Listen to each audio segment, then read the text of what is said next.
দক্ষিণ কোরিয়ায় ব্যবসায়ীদের উদ্যোগে অনুষ্ঠিত হচ্ছে বাংলাদেশ ফেস্টিভ্যাল। জমকালো আয়োজনের মধ্য দিয়ে নাচ, গান আর আনন্দ উৎসবে মেতে ওঠেন প্রবাসী বাংলাদেশিরা। শনিবার সিউল সংনাম সিটি হলে দক্ষিণ কোরিয়ায় বাংলাদেশি ব্যবসায়ীদের উদ্যোগে এই অনুষ্ঠানের আয়োজন করা হয়। প্রধান অতিথি হিসেবে উপস্থিত ছিলেন সাবেক সংসদ সদস্য এবং যমুনা ব্যাংক ও যমুনা ফাউন্ডেশনের চেয়ারম্যান নূর মোহাম্মদ। সাংহাই সহযোগিতা সংস্থার শীর্ষ সম্মেলন শুরু হয়েছে আগামী বৃহস্পতিবার ও শুক্রবার।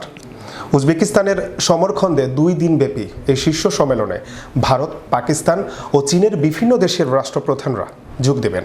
জানা যায়, এই সম্মেলনে চীনের প্রেসিডেন্ট শি জিনপিং, ভারতের প্রধানমন্ত্রী নরেন্দ্র মোদী ও পাকিস্তানের প্রধানমন্ত্রী শাহবাজ শরীফের সৌজন্য সাক্ষাৎ হবে। করোনা ভাইরাস মহামারীর পরবর্তীতে 2 বছর পর এটি হবে প্রথম মুখোমুখি কোনো সম্মেলন। মহামারী থেকে শুরু করে জলবায়ু সংকট গত 5 বছরে নানা বিপর্যয় দৈনন্দিন জীবনকে বিপর্যস্ত করেছে।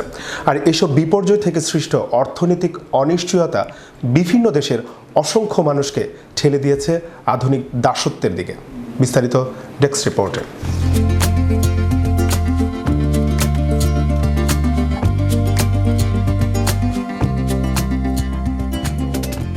সাম্প্রতিক এক গবেষণায় বলা হয়েছে, করোনা মহামারীর সশস্ত্র সংঘাত এবং জলবায়ু সংকট কর্মসংস্থান ও শিক্ষার অভূতপূর্ব ব্যাঘাত সৃষ্টি করেছে, যার ফলে দারিদ্র্য, অনিরাপদ অভিবাসন এবং লিঙ্গভিত্তিক সহিংসতা বৃদ্ধি পেয়েছে। এর সবই আধুনিক দাসত্বের ঝুঁকি সৃষ্টি করে।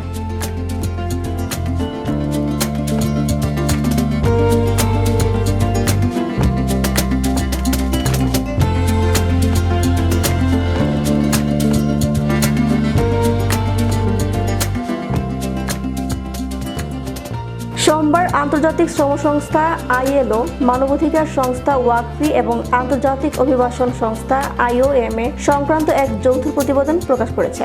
এতে বলা হয়, বিশ্বব্যাপী আনুমানিক 5 কোটি মানুষ বাধ্যতামূলক শ্রম কিংবা জোরপূর্বক বিয়ের শিকার হয়।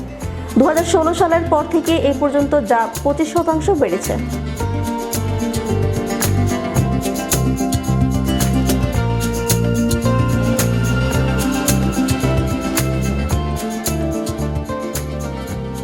ILO, ওয়াকফি এবং IOM এর যৌথ প্রতিবেদনের তথ্য মতে 2021 সালের শেষ দিকে বিশ্বজুড়ে 2,80,00,000 মানুষ বাধ্যতামূলক শ্রমে নিয়োজিত ছিলেন। এছাড়া ওই সময় 2,20,00,000 মানুষ তাদের ইচ্ছার বিরুদ্ধে বিয়ে করতে বাধ্য হয়েছেন। বিশ্বের প্রতি 150 জনের মধ্যে প্রায় 1 জন আধুনিক দাসত্বের বেড়াজালে আটকা পড়েছেন।